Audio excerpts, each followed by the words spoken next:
نحمده ونستعينه ونستغفره ونؤمن به ونتوكل عليه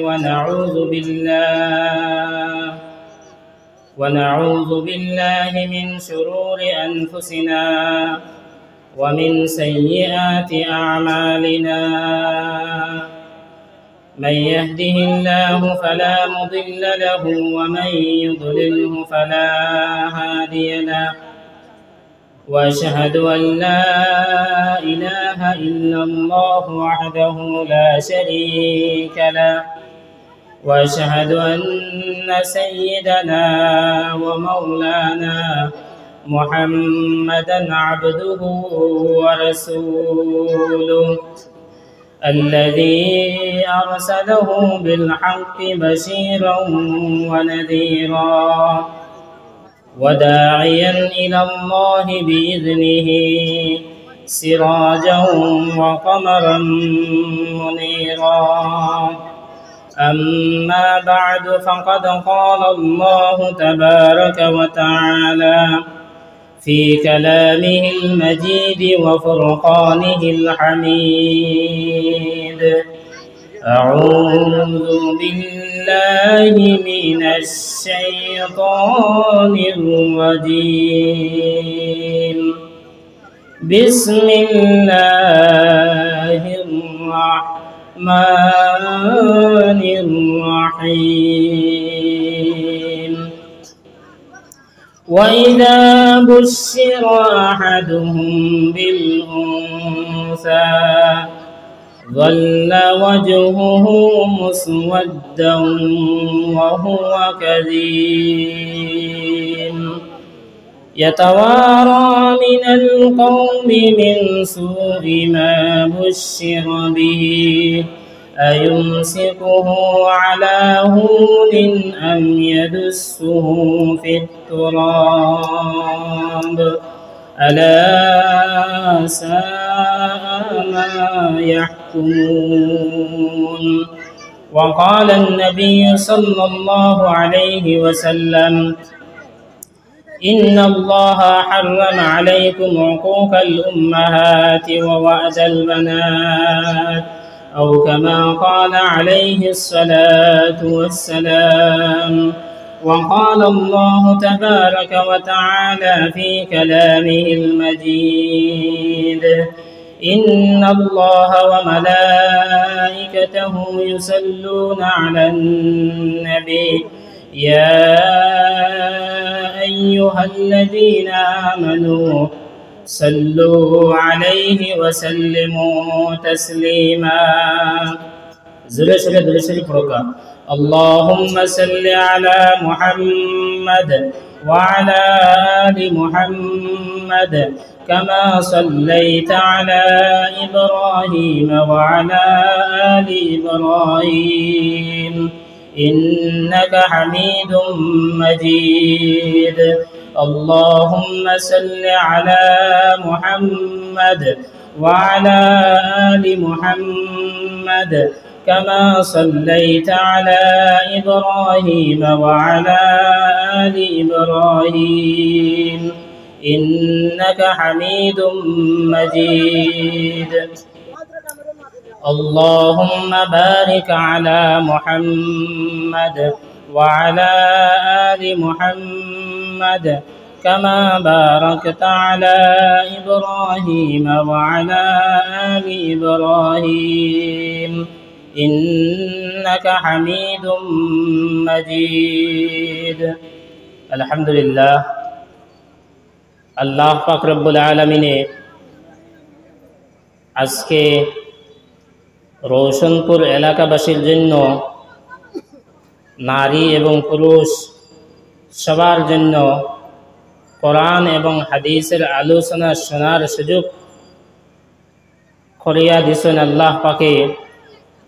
এটা আপনার আমার লাগে অত্যন্ত সৌভাগ্য, আপনার আমার অনেক বড় একটা কল্যাণ। তাছাড়া আপনার আমার পার্শ্ববর্তী গ্রামের মধ্যে নাইট ফুটবল টুর্নামেন্টের আয়োজন চলে। তো এই সময়ে আল্লাহ পাক রব্বুল আলামিনে রৌশনপুরের গ্রামের মধ্যে কোরআন এবং হাদিসের আলোচনা করার শোনার সুযোগ করিয়া দিছেন। আজকের সময়ে আমরা প্রত্যেকে গনিমত মনে করতাম, আজকের সময়ে আমরা প্রত্যেকে দাম দিতাম।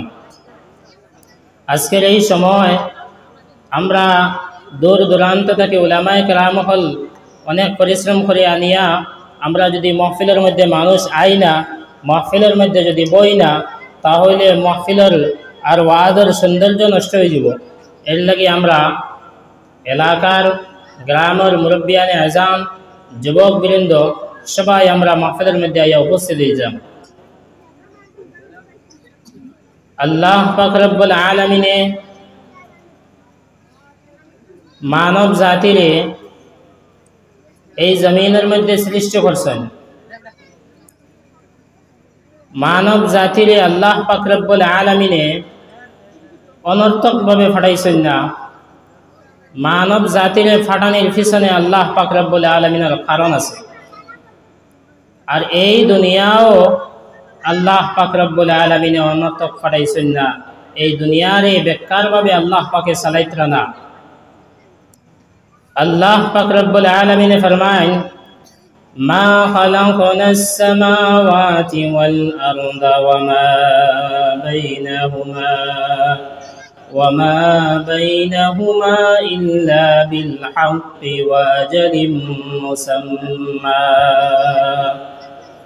আল্লাহ পাক রব্বুল আলামিনে ফরমায়, আসমান এবং জমিন আর আসমান এবং জমিনের মধ্যবর্তী যা কিছু আছে এর মধ্যে তাকিয়া কোনো কিছুরে আমি অনর্থকভাবে সৃষ্টি করি নাই। এর পিছনে আমার একটা কারণ আছে, আমার উদ্দেশ্য আছে।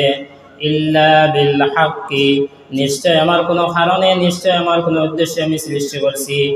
আর এই যে দুনিয়ার নিজাম, এই যে আসমান আর জমিন, সূর্য চন্দ্র নক্ষত্র, এই যে নিজাম আছে এটা চিরকাল পর্যন্ত থাকবে, এটা কখনো না। আল্লাহ পাকে ফরমায়, ওয়া আজালিম মুসাম্মা, এই যে দুনিয়ার নিজাম চলতেছে এটা নির্দিষ্ট একটা সময় পর্যন্ত যাওয়ার পরে এটা শেষ হয়ে যাব। দুনিয়ার নিজামটা নির্দিষ্ট এক সময় আওয়ার পরে এটা শেষ হয়ে যাব। নির্দিষ্ট সময় মানে এই যে পৃথিবী, এই দুনিয়া সব কিছু আল্লাহ পাকের আদেশে কিয়ামত সংগঠিত হইব, সব কিছু ধ্বংস হয়ে যাব। এই দুনিয়ার মধ্যে কোনো কিছু বাকি থাকতো না, আল্লাহ পাকের আদেশে সব কিছু ধ্বংস হয়ে যাব। এই কিয়ামতের বর্ণনা আল্লাহ পাক রব্বুল আলামিনে কোরআনে কারীমের অনেক সূরার মধ্যে বর্ণনা করছেন, যেগুলা পড়িলে কিয়ামতের মঞ্জর একজন বান্দার চোখের সামনে আই যায়। আজকে এই মাহফিলে আলোচনার লাগি আমার কয়েকজনে কয়েকটা বিষয় কইছেন, কিন্তু সময় মাত্র 1 ঘন্টা, কোনোটাও পুরা করা যেত না।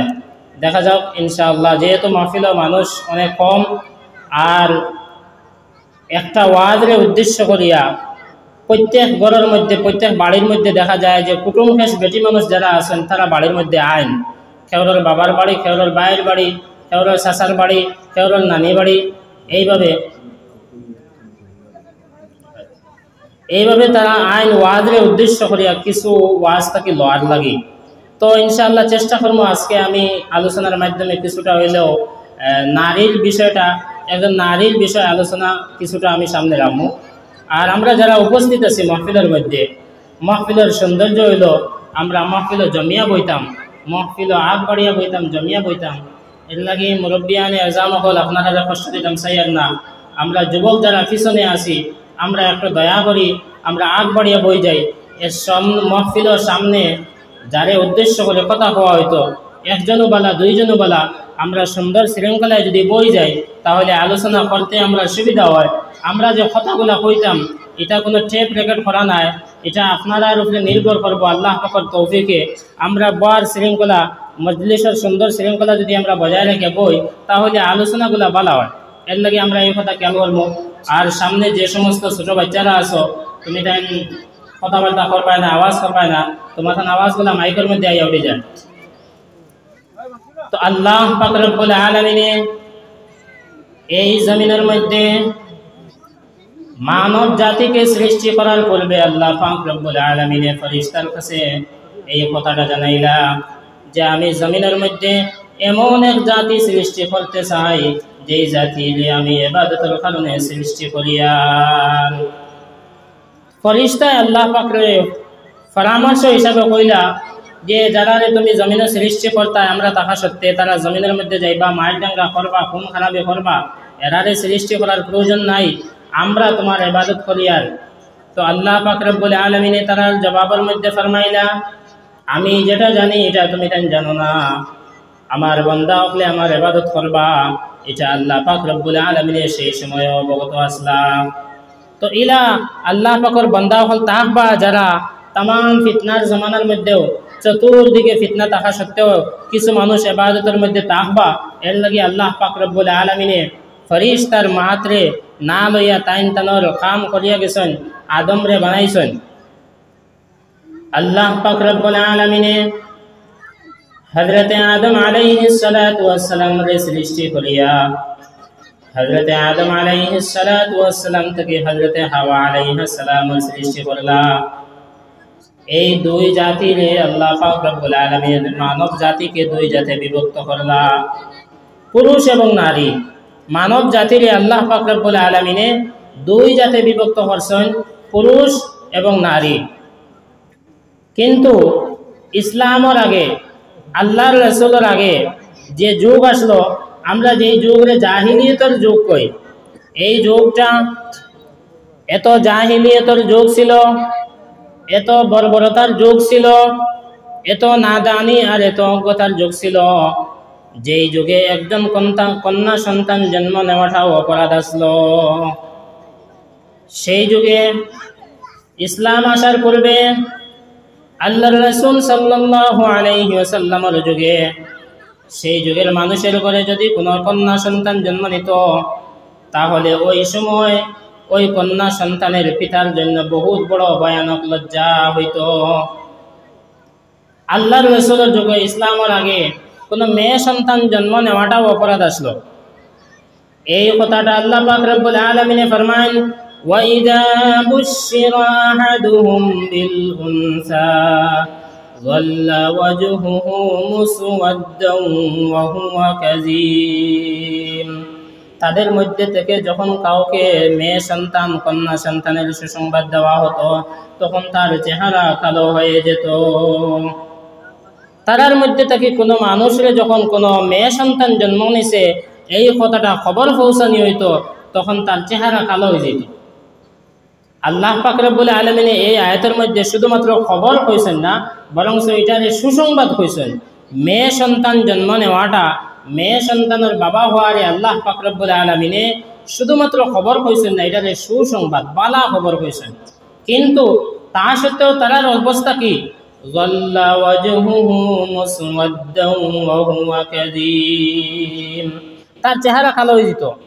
যখন কোনো বাবারে খবর দেওয়া হইতো যে তোমার ঘরে একটা মেয়ে সন্তান জন্ম হয়েছে, তখন তার চেহারা কালো হয়ে যেত। আর হে মানসিকভাবে অসহনীয় তার পরিস্থিতি হইতো, যেটা হে বরদাস্তের বাইরে। এর ফলে কি করতো? আল্লাহ পাক রব্বুল আলামিন তার আগের আয়াতে ফরমায়েন, ইয়াতাওয়ারা মিনাল কওমি মিন সুই মা বুশিরা বিহি আয়ুমসিকুহু আলা হুনিন আম ইয়াদুসসুহু ফিত তুরাব আলা সাআ মা কানু ইয়াহকুমুন। তো তারা এই যুগে, আল্লাহর রাসূলের যুগে, ইসলামের আগের যুগ, আল্লাহর রাসূলের নবুয়তি পাওয়ার আগে, তারা যখন কোনো কন্যা সন্তানের বাবা হইতো কোনো পুরুষ, তখন একই করতো, সমাজ তাকে লুকাইয়া চলতো, বাজার হাটে দোকান পাটে যাইতো না, মানুষের সমাজও যাইতো না। ইয়াতাওয়ারা মিনাল কওমি মিন সুই মা বুশিরা বিহি, হে মানুষের সমাজ থাকি, মানুষের সমাগম থাকি হে লুকাইয়া চলতো। কিতার লাগি? এই যে সংবাদ দেওয়া হয়েছে, এর সংবাদের কারণে। মা বুশিরা বিহি, এখন আয়ুমসিকুহু আলা হুনিন আম ইয়াদুসসুহু ফিত তুরাব, আর হে চিন্তা করে যে এই লজ্জা আর এই অপমানরে মাথায় নিয়া এই মেয়েটারে রাখবো জীবিত, না মেয়েটারে জীবিত অবস্থায় মাটির মধ্যে ফুটিয়ে দিলে, মাটির মধ্যে জিন্দা দফন করব, এই কথা হে চিন্তাধারা করে। কি যুগ আসলো? তো আমি কথা আসলাম যে ইসলাম আসার পূর্বে মানুষে কন্যা সন্তানদেরকে জীবিত মাটির মধ্যে দফন করত, তারারে জীবিত মাটির মধ্যে গাড়া হইতো। আমি এই বিষয়ের এখানে আনছি। আরও 2-3টা বিষয় আমার আলোচনা করার লাগে প্রস্তাব আইছে, তা সত্ত্বেও আমি এই বিষয়ের আলোচনার মধ্যে আনছি, কারণ এই পুরানা যুগ, এই পুরানা সোচ আর এই পুরানা চিন্তা চেতনা আমরা দিমাগের মধ্যে এখন আইয়া হারছে, প্রায় আইয়া হারছে এই সোচ। বর্তমানে আমরা সমাজও আমরা অনেক সময় শুনতে পাই এইরকম ঘটনা। তো এই বিষয়ে আমি তুলিয়া দিলিয়া দিয়ে আল্লাহ পাক রব্বুল আলামিনে আর আল্লাহর রসুলে একজন নারীরে কতটুক সম্মান দিছেন, কোরআন এবং হাদিসের মধ্যে তার কতটুক মান আর মর্যাদা আছে, এই বিষয়ে আমি তুলিয়া ধরতাম স্যার। যদিও ওয়াজের মঞ্চের মধ্যে নারী বিষয়ে আলোচনা হয়, কিন্তু এটা 2টা বিষয়ের উপরে সীমাবদ্ধ থাকে। একটা হইলো পর্দা কর্তা আর একটা হইলো স্বামীর খেদমত কর্তা। এছাড়া তারার বিষয় আরও যে কোরআন হাদিস আছে, এইগুলো আমি সামান্য আপনাদের সামনে তুলিয়া ধরতাম স্যার। সময় বেশি নাই, মাত্র 1 ঘন্টা। এখনও যারা প্যান্ডেলের বাইরে আছেন আপনারা উপস্থিত হয়ে যাওকা। মুরব্বিয়ানে আজম, যুবক যারা ভাই হল আছো প্যান্ডেলের বাইরে বাজারও আপনারা উপস্থিত হয়ে যাওকা। আল্লাহ পাক রব্বুল আলামিনে সূরাতুজ যুখরুফের মধ্যে ফরমায়েন, وَإِذَا بُشِّرَ أَحَدُهُم بِمَا ضَرَبَ لَهُ الرَّحْمَنُ ظَلَّ وَجْهُهُ مُسْوَدًّا وَهُوَ كَظِيمٌ। সূরাতুজ যুখরুফের মধ্যে আল্লাহ পাক রব্বুল আলামিন ফরমায়েন, যখন তাদের কাউকে কোনো সংবাদ দেওয়া হতো, তাদের কাউকে যখন এই সুসংবাদ দেওয়া হতো যে তোমার ঘরে একটা কন্যা সন্তান জন্ম নিয়েছে, যেই কন্যা সন্তানটা তারা আল্লাহর জন্য নির্ধারণ করে রাখে। এই আয়াতের মধ্যে আল্লাহ পাক আরেকটা বিষয়ে ইঙ্গিত করছেন যে কন্যা সন্তানরে তারা আল্লাহর দিকে ঠেলা দিয়ে দিলে, এটা আল্লাহ পাক রব্বুল আলামিন অন্য আয়াতের মধ্যে ফরমায়েন, আম লাহুল বানাতু ওয়া লাকুমুল বানুন। মেয়ে সন্তান জন্ম নিলে তারা কিতা কইতা, তারা কইতা ফুড়ি হইছে এগো আল্লাহর, আর ছেলে হইলে তারা কইতা এগো আমার। মেয়ে সন্তান জন্ম নিছে এটা আমরা না, এটা তারা দেবতার নামে আল্লাহর নামে ছাড়ি দিতা, কইতা এটা আল্লাহ, তারা বাটিতা সন্তান রে। ছেলে হইলে কইতা আমরা। আম লাহুল বানাতু ওয়া লাকুমুল বানুন। আল্লাহ পাক রব্বুল আলামিন ফরমায়েন, তোমাদের জন্য কি, তোমরা কি আল্লাহর জন্য নারী দিগকে, মেয়ে সন্তান দিগকে নির্দিষ্ট করে দাও, আর তোমরা তোমাদের জন্য ছেলে দিগকে নিয়ে থাকো। তারা নিজের লাগি ছেলেরে নির্দিষ্ট করিলেন। আল্লাহ পাক রব্বুল আলামিন সূরা তাকবীরের 8 নম্বর আয়াতের মধ্যে ফরমায়েন, ওয়া ইযাল মাউউদাতু সুইলাত বিআইয়ি যামবিন কুতিলাত। যখন জীবন্ত দফন করা শিশু কন্যাদেরকে জিজ্ঞাসা করা হবে যে তোমাদেরকে কোন অপরাধে জীবিত অবস্থায় দফন করা হয়েছিল। সূরা তাকবীরের মধ্যে আল্লাহ পাকে ফরমান, জীবন্ত অবস্থায় যেই সমস্ত মেয়ে সন্তানদিগকে মাটির মধ্যে দফন করা হয়েছিল, এদেরকে আল্লাহ পাক রব্বুল আলামিন হাসরের মাঠে জিজ্ঞাসা করবেন যে তোমাদেরকে কোন অপরাধে মাটির মধ্যে দফন করা হয়েছিল। এখানে বিষয় একটি আছে যে আল্লাহ পাক রব্বুল আলামিন এই মেয়ে সন্তানদিগকে কেন জিজ্ঞাসা করবেন? তারা তো কোনো অপরাধী নয়, তারা কোনো অপরাধ করে নাই, বরং অপরাধী তো যারা দফন করেছিল তারাই অপরাধী। তা কিন্তু আল্লাহ পাকে এই মেয়ে সন্তানকে কেন জিজ্ঞাসা করবেন যে ওয়াইদাল মাউউদাতু সুইলাত, তোমাকে কোন অপরাধ, যখন জীবন্ত যে সমস্ত মেয়েদেরকে দফন করা হয়েছিল তাদেরকে যখন জিজ্ঞাসা করা হবে যে তোমাদেরকে কোন অপরাধের কারণে তোমাদেরকে দফন করা হয়েছিল।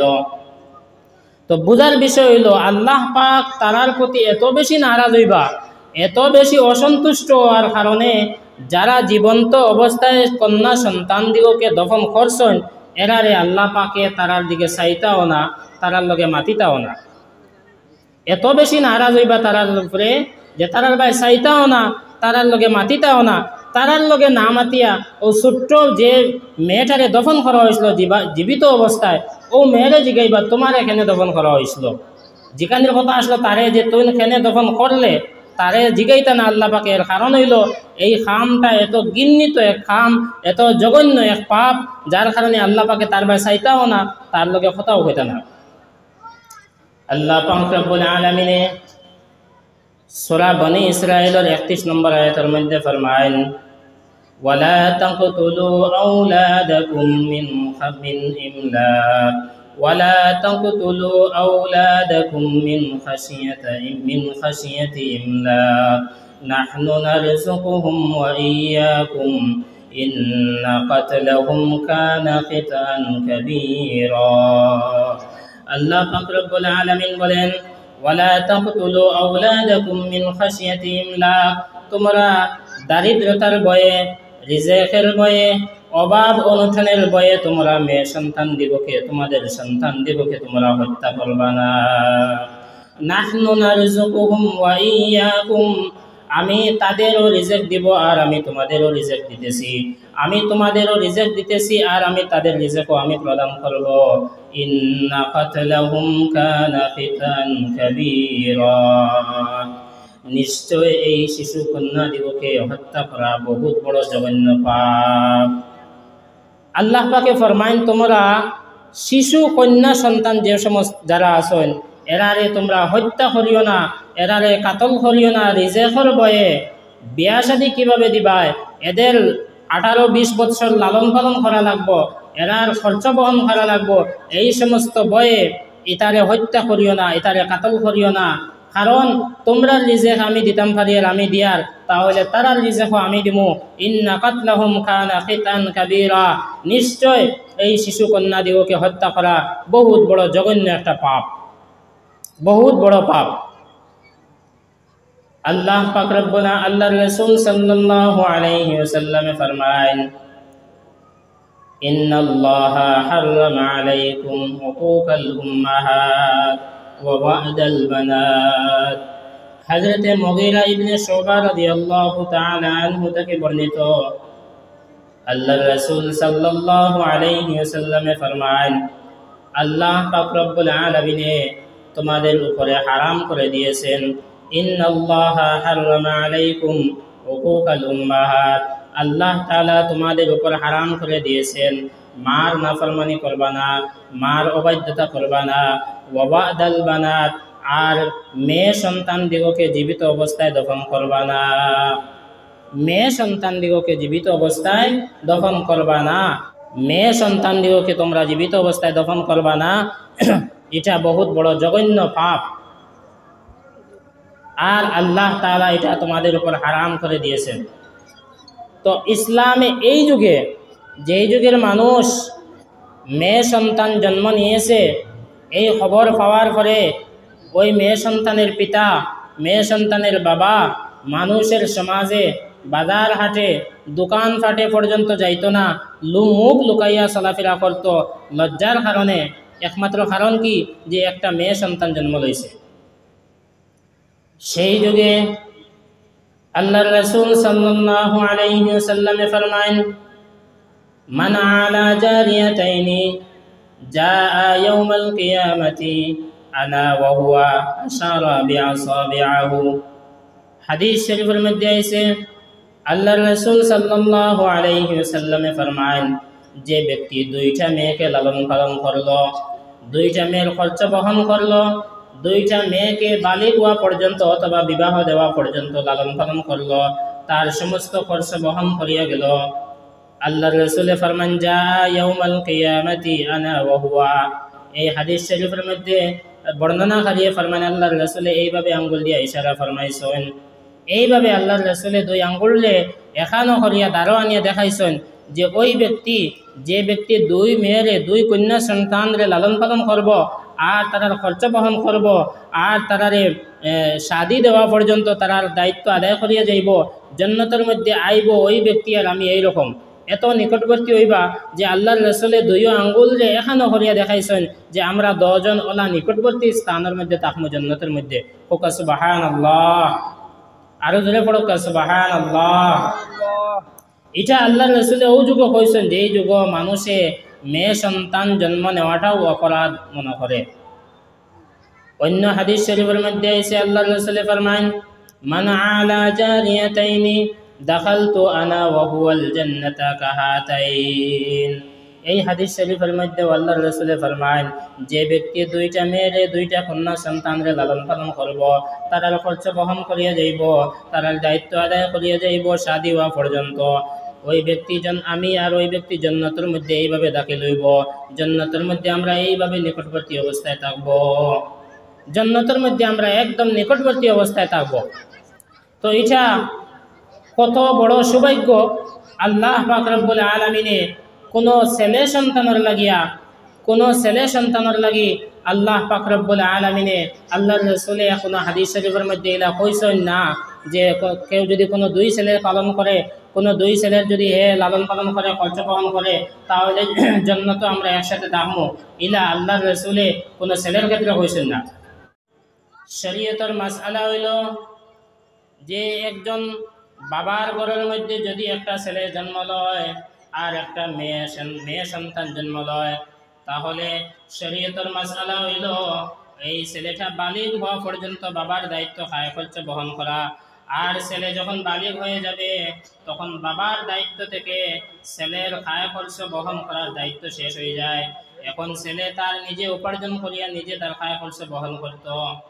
কিন্তু একটা মেয়ে সন্তানের বেলায় শরীয়তের মাসআলা হইল একজন মেয়ে সন্তান যতক্ষণ না পর্যন্ত সে বিয়া শাদী হওয়া পর্যন্ত তার বাবার উপরে তার দায়িত্ব, বাবায় তার সম্পূর্ণ খরচ বহন করিয়া যাইতে লাগবো।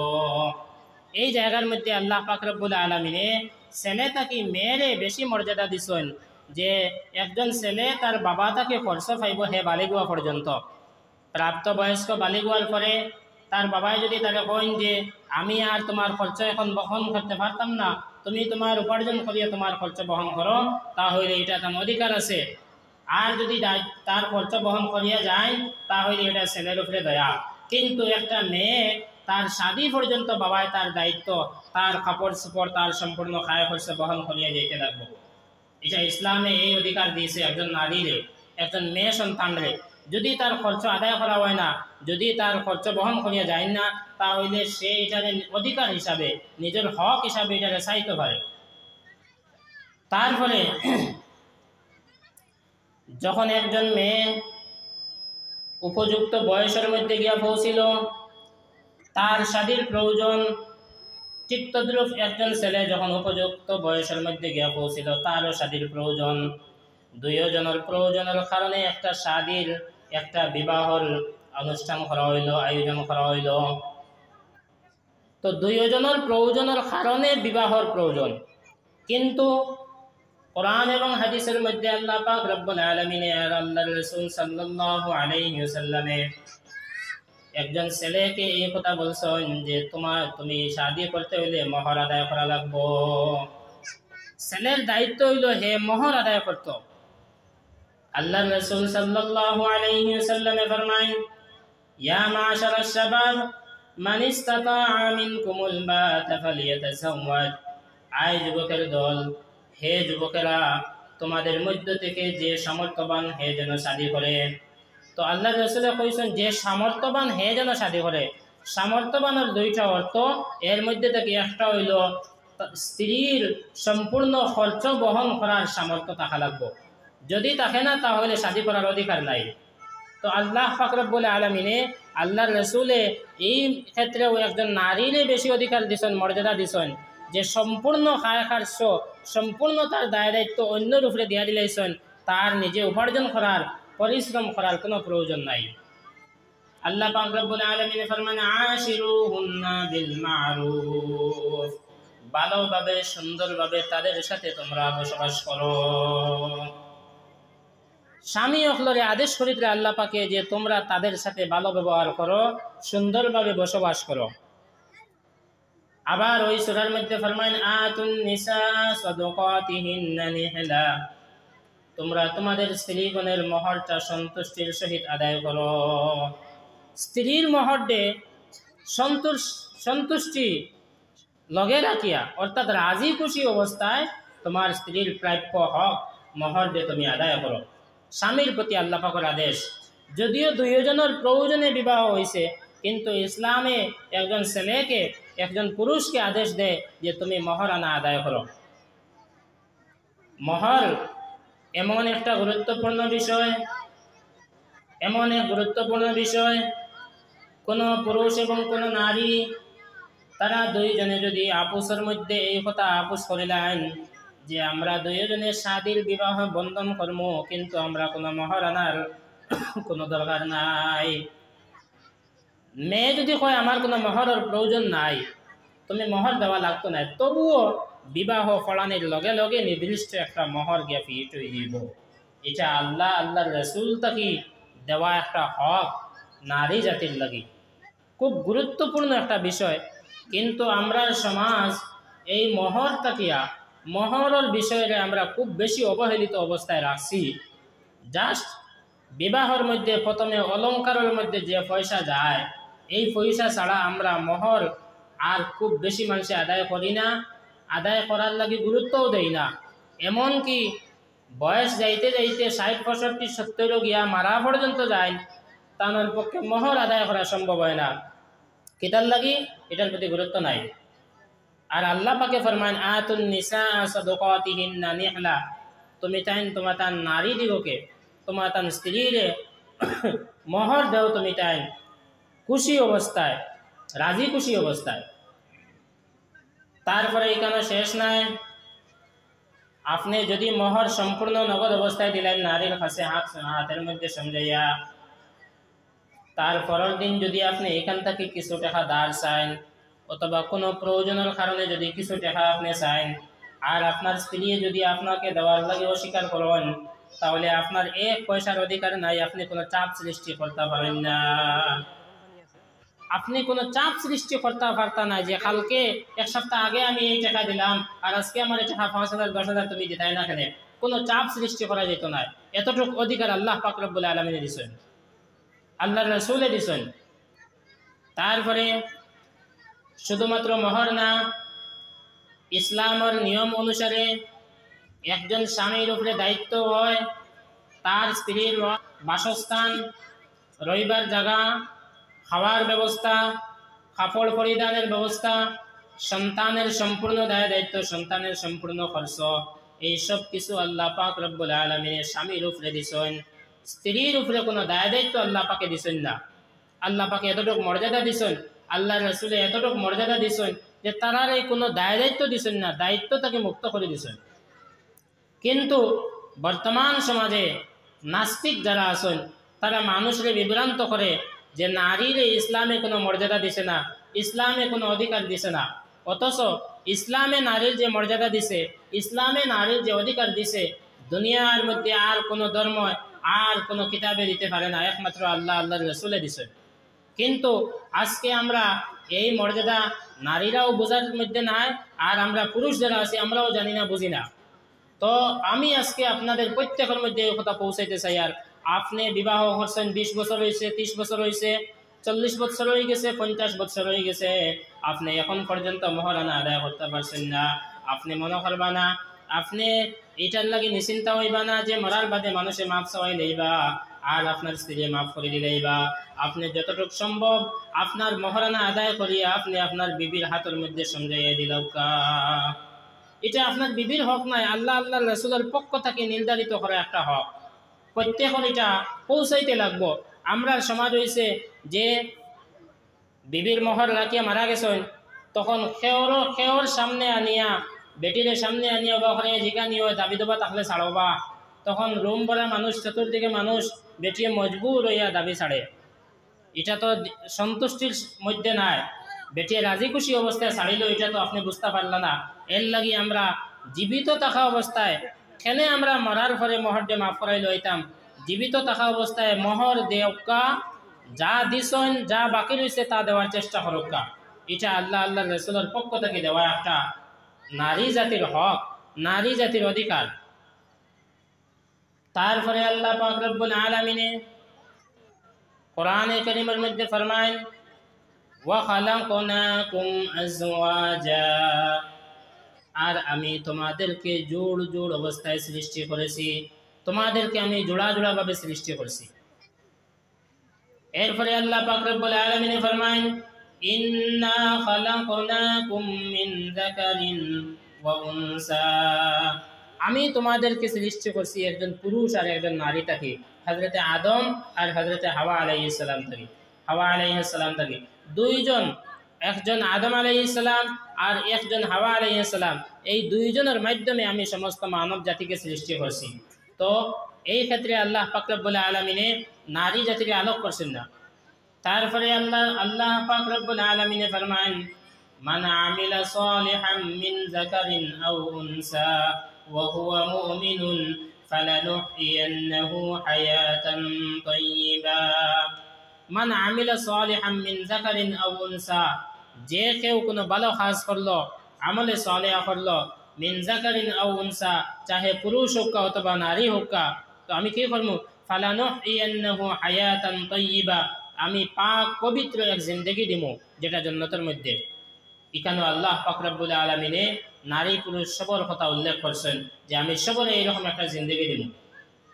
তো আমলের ক্ষেত্রে আল্লাহ পাক রব্বুল আলামিনের সমমর্যাদা দিয়েছেন, যদিও সৃষ্টিগতভাবে কিছুগুলা পার্থক্য আছে, সৃষ্টিগতভাবে আল্লাহর নিজাম হিসাবে কিছুগুলা পার্থক্য আছে, যার কারণে পার্থক্য থাকলেও আল্লাহ পাক রব্বুল আলামিন তারারে সওয়াবের ক্ষেত্রে সমান মর্যাদা দিয়েছেন। যেমন শুক্রবারে জুম্মার নামাজ আদায় করা পুরুষদের জন্য মসজিদের মধ্যে গিয়ে আদায় করা লাগবো, ঈদের নামাজ মসজিদের মধ্যে গিয়ে আদায় করা লাগবো, জানাজার নামাজ গিয়ে আদায় করা লাগবো, 5 ওয়াক্তের নামাজ জামাতের সহিত পড়ার লাগি মসজিদের মধ্যে গিয়ে আদায় করা লাগবো। তাহলে দেখা গেল এই সমস্ত ইবাদতের মধ্যে নারীরা শরীক হইতে পারবো না, এই সমস্ত ইবাদতও তারা শরীক হইতে পারতো না। কিন্তু সাহাবা যারা মহিলা আসলা, তারা এত সালাহ আসলা, এত চতুর আসলা, তারা যে কোনো বেশকম দেখলে তারা আল্লাহ রসুল সাল্লাল্লাহু আলাইহি ওয়াসাল্লামরে গিয়ে জিজ্ঞাসা করতা। তারা আল্লাহ রসুলের যখন জিজ্ঞাসা করলা এই সমস্ত আমলের সওয়াবের বিষয়, আল্লাহ রসুল সাল্লাল্লাহু আলাইহি ওয়াসাল্লামে ফরমায়েন যে নারী জাতির মসজিদ হইল তার গরর কোনা, নারীর মসজিদ হইল তার গরর কোনা।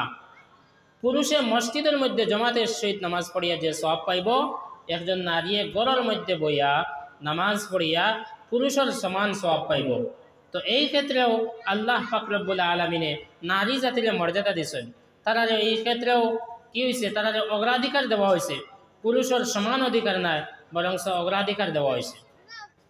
তো আল্লাহ পাক রব্বুল আলামিনে প্রতিটা ক্ষেত্রে নারী পুরুষরে সৃষ্টি করিয়া তারার সৃষ্টিগতভাবে যে পার্থক্য আছে তা সত্ত্বেও আল্লাহ পাক রব্বুল আলামিনে সওয়াবের ক্ষেত্রে, আমলের ক্ষেত্রে, আখিরাত কামিয়াবির ক্ষেত্রে সমান মর্যাদা রাখছেন।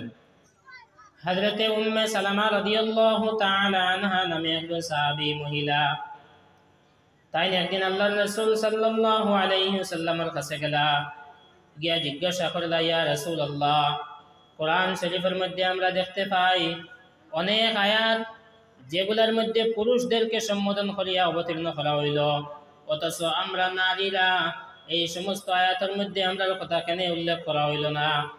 তারপরে আল্লাহ পাক রব্বুল আলামিনে হযরতে উম্মে সালামা রাদিয়াল্লাহু তাআলা আনহার এই আয়াতের জবাব দিতে গিয়া কোরআনে কারীমের মধ্যে আয়াত নাজিল করলা।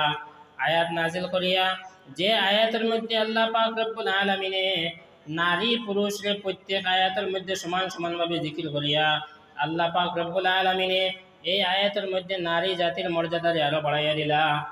তো উম্মে সালামা নামক যে নারী মহিলা সাহাবী আসলা, তাইন তানোর সঙ্গী হলরে লইয়া আল্লাহ রসুলের কাছে গেলা, গিয়া কইলা, ইয়া রাসূলুল্লাহ, আপনার কাছে যে সমস্ত আয়াত নাজিলর, যে সমস্ত আয়াত অবতীর্ণ হর, ইতার মধ্যে যে আকিমুস সালাহ ওয়া আতুজ যাকা যে সমস্ত শব্দ ব্যবহার করে আয়াতগুলো অবতীর্ণ করা হয়, এটার মধ্যে পুরুষের সম্বোধন করি, পুরুষরে মহাতব করিয়া নাজিল করা হয়, তাহলে আমরা নারীর আয়াতগুলা খানো, আমরা নারীরে ডাইরেক্টলি সম্বোধন করিয়া আয়াত কেন নাজিল করা হয় না? দেখো একজন নারীর কারণে আল্লাহ পাক রব্বুল আলামিনে কোরআনে কারীমের মধ্যে আয়াত নাজিল করলা। সূরা আহজাবের 35 নম্বর আয়াত আল্লাহ পাকে ফরমান, ইন্নাল মুসলিমিনা ওয়াল মুসলিমাতি ওয়াল মুমিনিনা ওয়াল মুমিনাতি ওয়াল কানিতিনা ওয়াল কানিতাতি ওয়াস সাদিকিনা ওয়াস সাদিকাত والصابرين والصابرات والخاشعين والخاشعات والمتصدقين والمتصدقات والصائمين والصائمين والصائمات والحافظين فروجهم والحافظات والذاكرين الله كثيرا والذاكرات আ'আদ্দাল্লাহু লাহুম মাগফিরাতাও ওয়া আজরান আযীমা। আল্লাহ পাক রব্বুল আলামিন হযরতে উম্মে সালামা রাদিয়াল্লাহু তাআলা আনহার জিজ্ঞাসা করার পরে এই আয়াত অবতীর্ণ করিয়া আল্লাহ পাক রব্বুল আলামিন নারী জাতির মনরে জয় করার লাগিয়া, নারী জাতির মনরে সন্তুষ্ট করার লাগিয়া আল্লাহ পাকে ফরমায়েন, নিশ্চয় মুসলমান পুরুষ মুসলমান নারী, নিশ্চয় মুমিন পুরুষ মুমিন নারী, ওয়াল কানিতিনা ওয়াল কানিতাত, নিশ্চয় আল্লাহর আদেশ পালনকারী পুরুষ আর পালনকারিণী নারী, ওয়াস সাদিকিনা ওয়াস সাদিকাত, সত্যবাদী পুরুষ আর সত্যবাদী নারী, ওয়াস সাবিরিনা ওয়াস সাবিরাত, ধৈর্যশীল পুরুষ আর ধৈর্যশীলা নারী, ওয়াল খাশিঈনা ওয়াল খাশিআত, বিনয়ী এবং বিনয়কারিণী নারী, ওয়াল মুতাসাদ্দিকিনা ওয়াল মুতাসাদ্দিকাত, খয়রাতকারী পুরুষ খয়রাতকারিণী নারী, ওয়াস সাইমিনা ওয়াস সাইমাত, রোজা রাখনে वाला पुरुष, ওয়াস সাইমাতি, রোজা রাখনে वाली नारी, ওয়াল হাফিযিনা ফুরুজাহুম ওয়াল হাফিযাতি, लज्जास्थान के हिफाजत करने वाला पुरुष लज्जास्थान के हिफाजत करने वाली नारी, वल हाफिज़ीना वज़्ज़ाकिरीन अल्लाह कसीरन वज़्ज़ाकिरात, सब समय बेशी করে জিকির करने वाला पुरुष और जिक्र करने वाला नारी, जिक्र करने वाली नारी, আ'আদ্দাল্লাহু লাহুম মাগফিরাতাও ওয়া আজরান আযীমা, আল্লাহ তাদের জন্য ক্ষমা এবং মহৎ প্রতিদান প্রস্তুত করিয়া রাখছেন।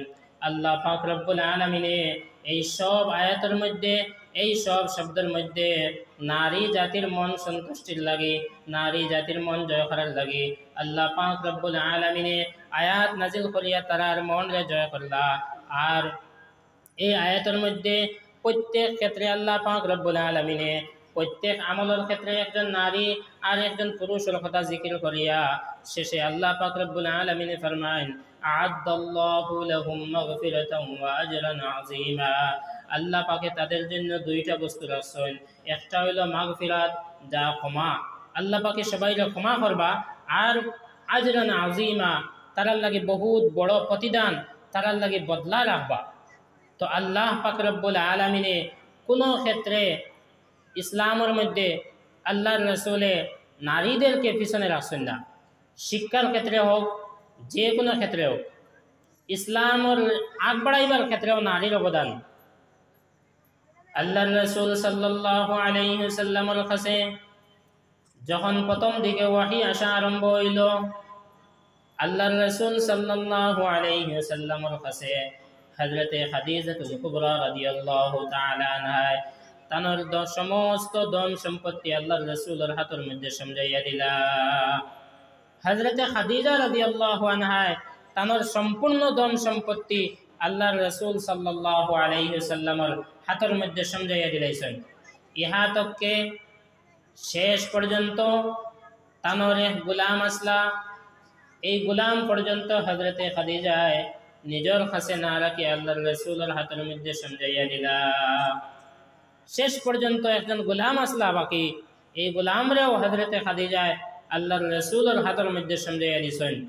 আল্লাহর হযরতে খাদিজার সম্পত্তির অনেক ইসলামের মধ্যে অবদান আছে, ইসলাম আগ বাড়ার ক্ষেত্রেও হযরতে খাদিজার সম্পত্তির অনেক অবদান আছে। হযরতে আবু বকর সিদ্দিক রাদিয়াল্লাহু তাআলা আনহু যখন হিজরতের মধ্যে যাইতা, হিজরত রওনা করার লাগি তাড়িয়ার মধ্যে যে সমস্ত পয়সা পড়ে আসলো, দিনার দিরহাম আসলো, তাই এই সমস্ত পয়সারে সব তাই পয়সা লই লইছেন আল্লাহর রাসূলের খরচ দায়িত্ব আদায় করার লাগিয়া। তান মেয়ে এখানের মধ্যে হাত দিয়ে দেখলা যে বাবা হযরতে আবু বকর সিদ্দিকের সব পয়সা লইয়া গেছেন কি।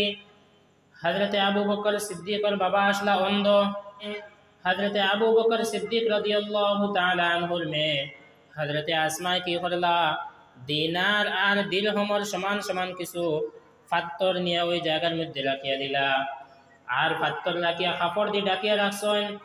হযরতে আবু বকর সিদ্দিক রাদিয়াল্লাহু আনহুর বাবা যখন খবর নিলা যে এখানের মধ্যে পয়সা তো আসলো, আবু বকরের সব নিছেন গিনি, তখন তান নাতি আবু বকর সিদ্দিকের মেয়ে তান দাদারে বুঝাইলা, না আব্বা জানে আমরার লাগি এখনো অনেক কিছু রাখিয়া গেছেন, আমরার লাগে সব কিছু রাখিয়া গেছেন, অনেক কিছু রাখিয়া গেছেন, সব কিছু তাই নিছেন না। তারপরে তাই কি করলা, তার দাদার হাত নিয়ে তাড়িয়ার মধ্যে নিয়ে হাত দিলা। এই ব্যক্তি অন্ধ ছিল, যার কারণে তাই দেখতে পারছেন না, তাই তো দেখতে পাইন না, হাত দিয়ে বুঝ পাইছেন যে এই কানের মধ্যে এখনো পয়সা কড়ি বাকি আছে। এইভাবে এক একজন নারীর প্রত্যেকটা ক্ষেত্রে অবদান আছে। হযরতে ওমর রাদিয়াল্লাহু তাআলা আনহু ইসলাম গ্রহণ করার ক্ষেত্রে তানোর বইনের অবদান আমরা জানি। যোগ শ্রেষ্ঠ অলি হযরতে বাইজিদ বুস্তামি, হযরতে বাইজিদ বুস্তামি রহমতুল্লাহি আলাইহি অত্যন্ত বড় একজন বুজুর্গ আসলা, অত্যন্ত বড় একজন পীর আসলা, ওলি আসলা। তাই যখন ছোট থাকতে মাদ্রাসার মধ্যে পড়ার লাগে গেছেন, তার মায় উস্তাদরে কইয়া আইছেন আমার এই ছেলেরে বাড়ির মধ্যে দিবা না। কিছুদিন পর, দীর্ঘদিন পর যখন বাইজিদ বাড়ির মধ্যে গেলা, বাড়ির মধ্যে গিয়া দরজার মধ্যে ডাক দিলা মা হইয়া, মায় বুঝতে পারছেন যে আমার বাইজিদ আমার বাড়ির মধ্যে আই গেছেন।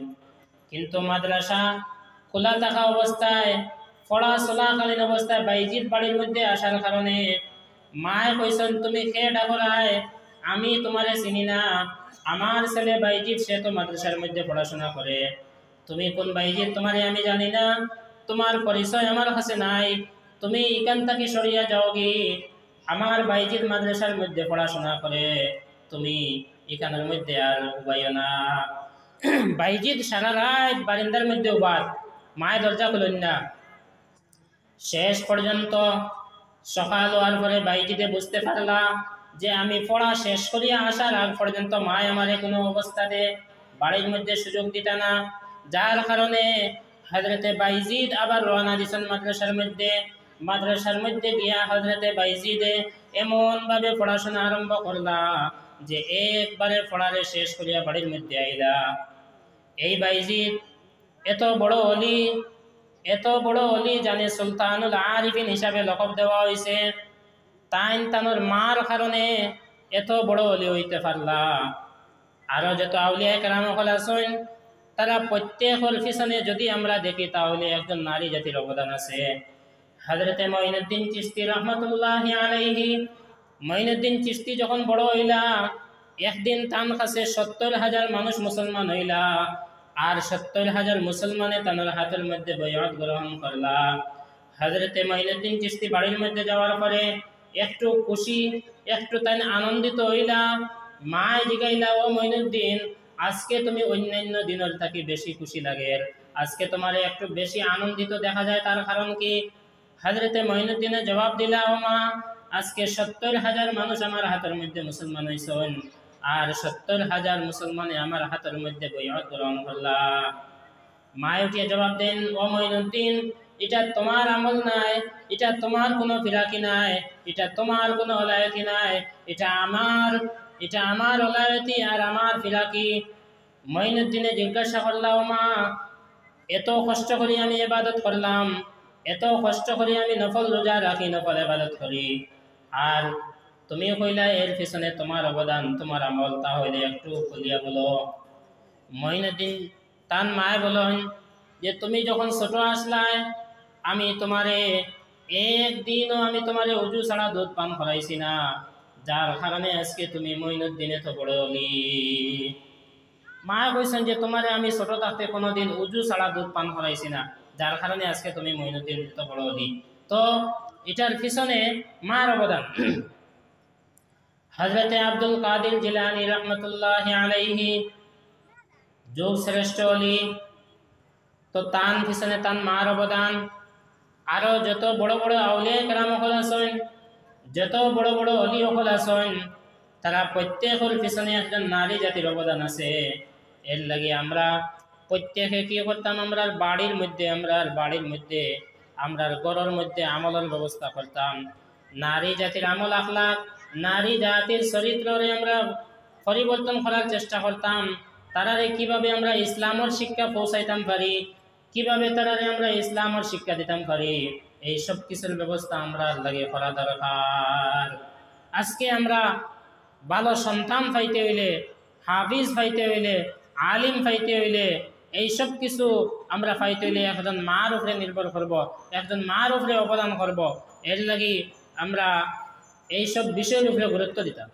যুবক ভাই সকল যারা বাইরে আসেন, মুরব্বিয়ানি আজাম সকল যারা বাড়িয়ে করে আসেন, বাইরে আসেন, বাজারে আসেন, প্রত্যেকের কাছে আবেদন, এটা আমরা গ্রামের ওয়াজ মাহফিল প্রথমে আমরা এখানের মধ্যে উপস্থিত হওয়া লাগবো।